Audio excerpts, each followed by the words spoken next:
நீங்க நல்லா ப்ரெசென்ட் பண்றீங்க, ஆனா கருத்துக்களை உள்வாங்க. அங்கதான் விஷயம். கரெக்டா? அம்மா சொல்லி கொடுத்ததை அழகா வந்து சொல்றீங்க, ஆனா அந்த கருத்து சரியா அப்படின்னு கேட்கறது ரொம்ப ரொம்ப விஷயம் இருக்குல்ல.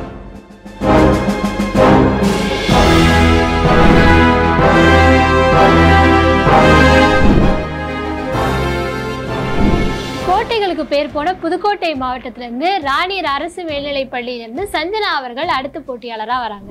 எனது பெயர் சஞ்சனா. நான் ராணியார் அரசு மகளிர் மேல்நிலைப் பள்ளி புதுக்கோட்டையிலிருந்து வந்திருக்கேன். செங்காந்தல் பூ, ஆம்பை பூ, அனிச்சம்பூ, குவளைப்பூ, குறிஞ்சிப்பூ, வெச்சிப்பூ, செங்கொடவேரிப்பூ, தேமாப்பூ, செம்மணிப்பூ, மூங்கில் பூ, வில்வப்பூ, பூவிளம்பு, கோவிளம்பு, எருளம்பு, மராமரப்பூ, வடவனப்பூ, வாகைப்பூ, குடசம்பூ, கோடைப்பூ, சிறுவிளைப்பூ, குறுநறுங்கண்ணிப்பூ, குறுகளைப்பூ, மருதம்பூ, கோங்கம்பூ, போங்கம்பூ, திலகம்பூ, பாதிரிப்பூ, செருத்திப்பூ, அதிரல்பூ, சண்பகப்பூ, கரந்தைப்பூ, காட்டு மல்லிகைப்பூ, மாம்பூ, தில்லைப்பூ, முல்லைப்பூ, பாலைப்பூ, கஞ்சக்குள்ளைப்பூ, பிடவம்பூ, செங்கருங்காலிப்பூ, வாழைப்பூ, வள்ளிப்பூ, நெய்தல்பூ, தாளைப்பூ, தலவம்பூ, ஞாழ்பூ, கொகுடிப்பூ, பவளங்காய் மல்லிகைப்பூ, சாதிப்பூ, கருந்தாவரை கொடிப்பூ, வெண்காந்தல் பூ, சுரப்புண்ணிப்பூ, வஞ்சிப்பூ, விஞ்சிப்பூ, கருணச்சிப்பூ, தும்பைப்பூ, துலாய்ப்பூ, நந்திப்பூ, நருந்தம்பூ, புன்னகப்பூ, புழுகுப்பூ, பீர்க்கம்பூ, இருள்வாசிப்பூ, புடையாளம்பூ, புழுகுப்பூ போன்ற 99 வகையான பூக்களோடு 100ஆவதாக என் தாய் தமிழின் காயாத ஒரு பூவான அன்பு என்ற பூவை தொடுத்து அதை நம் பாருக்குள்ளே நல்ல நாட்டில் உள்ள தமிழ் தாய்க்கு மாலையாக அணிவித்து என் தமிழ் தாய்க்கு முதல் வணக்கம், அவைக்கு மறு வணக்கம். ஈழத்தமிழ் மாணவி சஞ்சனாவின் அன்பு வணக்கம். நாம் அனைவரும் நான் இன்று பேசப்போவது பாருக்குள்ளே நல்ல நாடு என்ற தலைப்பு. நாம் அனைவரும் நம் நாட்டை நல்ல நாடு என்று சொல்கிறோம். ஏனென்றால் அன்றைக்கு இந்தியா எப்படி இருந்தது, இன்றைக்கு இந்தியா எப்படி இருக்கிறது என்பதுதான் கருத்து. எத்தனை மானிடர்கள், எத்தனை தலைவர்கள், எத்தனை போராட்ட வீரர்கள், எத்தனை அறிவாளர்கள் நிறைந்த நம் இந்திய நாடு. செப்பு மொழி 18 உடையாளெனினும் சிந்தனை ஒன்றுடையாள் என்றார் முண்டாசு கவிஞன். இது ஒன்று போதுமே நம் நாடு பாருக்குள்ளே நல்ல நாடு என்று சொல்வதற்கு. அவர் வெறும் 18 மொழி மட்டும்தான் நம்மிடம் சொன்னார். ஆனால் நம்முடைய நாட்டில் ஏராளமான ஆயிரக்கணக்கான மொழிகள் இருக்கக்கூடிய நம்முடைய நாட்டில் ஒற்றுமையை தானே பார்த்து கொண்டிருக்கிறோம். சிதை உண்டா போயிருக்கோம், ஒன்றுபட்ட இந்தியாவாகத்தானே வாழ்ந்து கொண்டிருக்கிறோம். அமெரிக்காவே மூக்கு மேல கை வைக்கிற அளவுக்கு சைனா, ஜப்பான் போன்ற பல்வேறு நாடுகள் நம்மளை பார்த்து ஆச்சரியப்படுறாங்களே. நம்ம சிதை உண்டா போயிருக்கோம்? ஆப்பிரிக்கா மாதிரி பல கண்டங்களாக பிரிந்துட்டோமா? இல்ல நம்மளை விட அதிக மக்கள் தொகை இருந்தும் தன்னை சுத்தி ஒரு இரும்பு வளையத்தை போட்டுக்கொண்டு கட்டுக்கோப்பாட வாழ்ந்துகிட்டு இருக்க சைனா மாதிரி வாழ்ந்து கொண்டிருக்கிறோமா? இல்லவே இல்லை. யார் வேண்டுமானாலும் எப்பொழுது வேண்டுமானாலும் தன்னுடைய கருத்துக்களை தெரிவிக்கக்கூடிய கருத்து சுதந்திரம் உள்ள இவ்வளவு பெரிய இந்தியாவை நாம் பாருக்குள்ளே நல்ல நாடு என்றுதானே சொல்ல வேண்டும். இது மட்டும் இல்லாம ஐயா, ஒரு மொழிக்கு 30 ஒலிக்குறிப்புகள் இருந்தால் போதும். எப்படிங்க ஐயா? ஒரு மொழிக்கு 30 ஒலிக்குறிப்புகள் இருந்தால் போதும். ஆனால் நம்முடைய தமிழ் மொழிக்கு 500 ஒலிக்குறிப்புகள் இருக்கிறது. இந்தி திணிப்பின் மூலமாக யாராலையும் எவராலையும் நம்முடைய தமிழ் மொழியை என்றைக்குமே அழிக்க முடியாது. அது மட்டும் இல்லாமல் 30 கோடி முகமுடையால் 30 கோடி முகமுடையாள் என்றார் பாரதிதாசன்.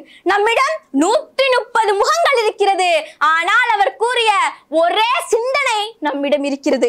நம்மை யாராலும் பிரிக்க முடியாது, எவராலும் பிரிக்க முடியாது. நம்மிடம் பிரிவினைவாதம் என்றுமே பேச முடியாது. முல்லை பெரியாறு, காவிரி ஆறு, கிருஷ்ணகிரி ஆறு இல்லாட்டியும் பரவாயில்லை, எங்களிடம் பாரதியார் கூறிய ஒன்றுபட்ட சிந்தனை என்ற வரிகள் உள்ளது என்று மார்தட்டி உறுதியோடு நாம் சொல்லிக் கொள்ளலாம். ஏன் நம்ம கால்டுவெல் கூட சொல்லியிருக்காரே, தமிழ் மொழி அழிந்தாலும் அதற்கு கதி என்று ஒன்று உள்ளது.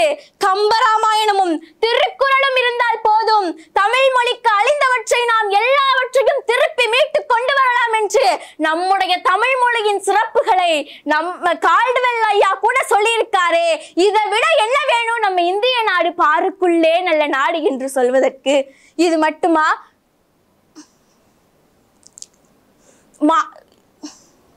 இறுதியாக மானத்திலே உயர் மோனத்திலே ஞானத்திலே உயர் மோனத்திலே அன்னதானத்திலே உயர்ந்த நாடு நம் பாரத நாடு என்று கூறி, நம் பாரத நாடு வாழ்க பாரதம், வளர்க பாரதம் என்று கூறி விடைபெறுகிறேன். நன்றி, வணக்கம். சிறப்பா தன்னுடைய பேச்சை முடிச்சிருக்காங்க. இவங்களுக்கான கருத்துக்களை நம்ம கார்த்திக் ஐயாவிடமிருந்து தொடங்கலாம். ரொம்ப சிறப்பாக இருந்துச்சு. நம்ம உடல் மொழி எல்லாமே கடைசியில் கொஞ்சம் தடுமாறினீங்க, ஆனால் நல்லா இருந்துச்சு. அந்த அந்த இந்தி திணிப்பை பற்றி சொன்னீங்கல்ல, அந்த மொழி இந்தி திணிப்பு, புதிய கல்விக் கொள்கை தெரியுமா? புதிய கல்விக் கொள்கை என்னன்னு அதை யாராவது எழுதி கொடுத்தாங்களா, நீங்களா ப்ரிப்பேர் பண்ணீங்களா? அம்மா எழுதி கொடுத்தாங்க. சரி சரி சரி. சுபா அம்மாவுடைய கருத்துக்கள். ரொம்ப அழகாக ப்ரெசென்ட் பண்ணேன். புதுக்கோட்டையிலேருந்து வந்திருக்கேன். சூப்பர். ரொம்ப அழகாக ப்ரெசென்ட் பண்ணேன். ஸ்கிரிப்டில் நீ சொன்ன விஷயம் தமிழுக்கு கதி அப்படின்னு சொன்னது வந்து கால்டுவெல் இல்லை தங்கம், அவர் ஒரு பேராசிரியர், அநேகமாக பச்சைப்பன் கல்லூரி பேராசிரியர் ஒருத்தர் சொன்னது அது. ஆக்சுவலாக திராவிட சிந்தனையா, திராவிட கொள்கைகள் பற்றின ஆராய்ச்சி தான் வந்து கால்டுவெல் நிறுவனது. ஒரே ஒரு விஷயம், அந்த ஒப்பிலக்கியமா அது சொல்லுவாங்க, திராவிட மொழிகளின் ஒப்பிலக்கியம், அதில் நிறுவன விஷயங்கள் அது.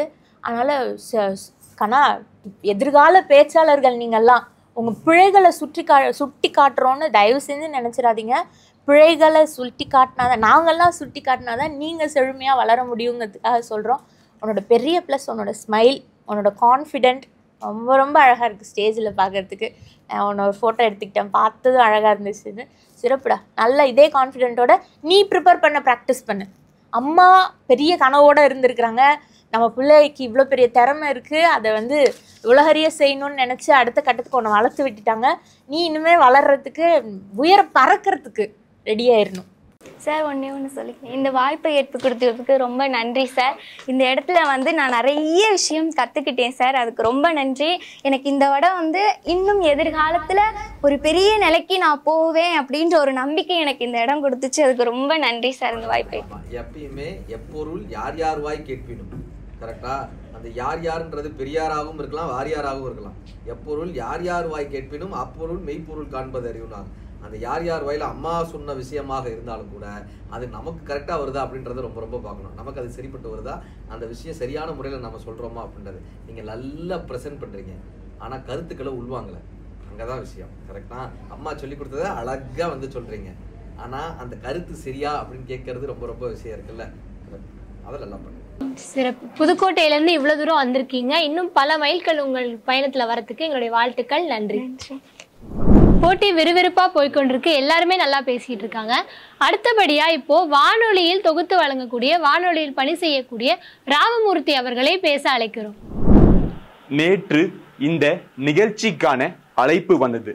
அதில் மதியம் 2 மணிக்கு என்று பேச்சு போட்டிக்கான நேரம் கொடுக்கப்பட்டது. நான் தயாரித்து கொண்டு வந்தேன் மதிய வணக்கம் என்று சொல்லலாம் என்று நினைத்து. ஆனால் உங்களின் நேர தாமதத்தினால் நான் இப்போது மாலை வணக்கம் என்று சொல்கிறேன். இது சொல்லக்கூடாதுதான், ஆனால் ஒரு பேச்சாளன் உண்மையை மட்டுமே பேச வேண்டும். சரி, இப்போது தலைப்புக்குள் நுழைகிறேன். இளைஞர்களின் சக்தி இந்திய சக்தி. ஆணாய் பிறப்பது வரம், பெண்ணாய் பிறப்பது பெரிய வரம். ஆனால் ஆணாய் பிறந்து பெண்ணாய் வாழ்வது தவம். இது என்னுடைய புத்தகத்தில் நான் எழுதிய கவிதை. இன்றைய இளைஞர்கள் பெண்களின் பார்வை எப்படி இருக்கிறது? கண்ணியமாக தான் நடக்கிறார்கள்.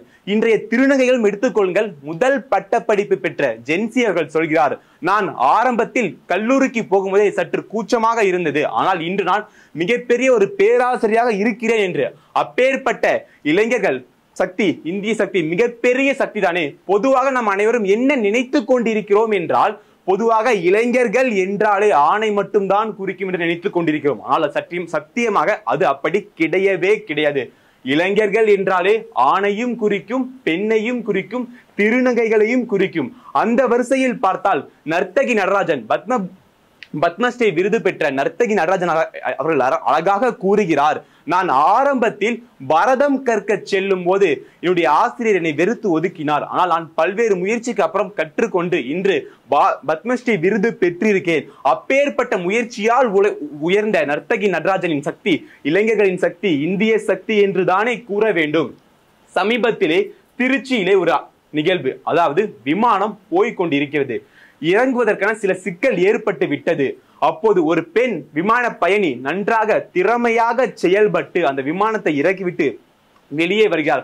பொதுவாக ஒரு கிராமப்புறத்தில எடுத்துக்கொள்ளுங்களேன், ஒரு பெண் இருசக்கர வாகனம் ஓட்டினாலே நீ எப்படி இருசக்கர வாகனம் ஓட்டலாம் என்று திட்டுகின்ற இந்த சமயத்திலும் திறமையாக விமானத்தை ஓட்டி சிறப்பாக பல பெண்களின் உயிரை, பல பெண்கள் ஆண்களின் உயிரை காப்பாற்றிய அவர் மிகச்சிறந்த சக்தி தானே. அவர்தானே இளைஞர்களின் சக்தி, இந்திய சக்தி என்று தானே கூற வேண்டும். இது மட்டுமா? பொதுவாக கண் இல்லாதவன் குருடனே அல்ல, தன் இலக்கு நோக்கி பார்வை இல்லாதவனே குருடன்.